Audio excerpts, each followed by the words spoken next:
जाबा तब तोर बिगड़ल बचाला हो। पापा हमर दिहले हे 2 लाख दहेराबा तब तोर बिगड़ल बचाला हो। अरे कोगल पर मरब बलमी चटकाना तो दुनु गाल करब तो हल्ला हो।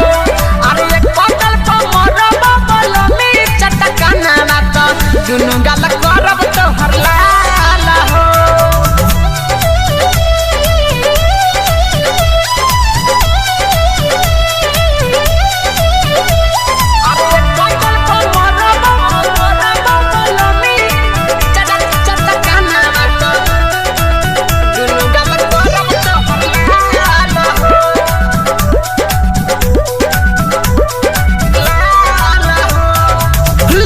की पलंग दिहले लाला की चदरिया चुमा के चलते दिहले काटल काटल गोरिया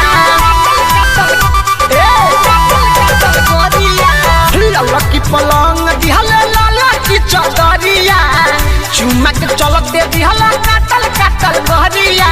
आउर बाउर बोलेला हना सारे में डोलेला बेरी बेरी करेला बाबाला हो।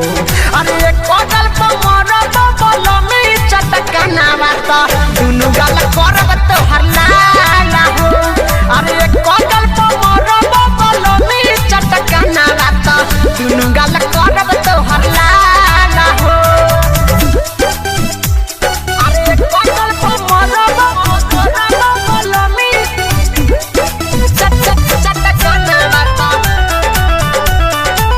दुनु गाल करब तो हल्ला हो। दुनु गाल करब तो हल्ला हो।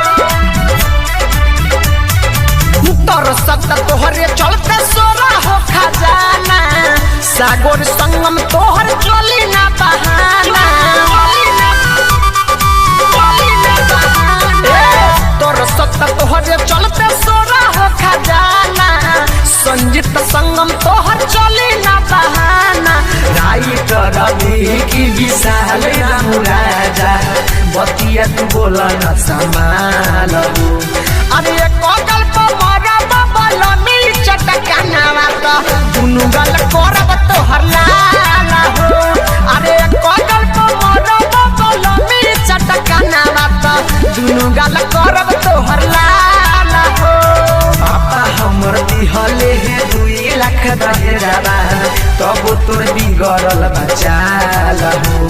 अरे कोगल पर मरब बलमी चटकाना तो दुनु गाल करब तो हल्ला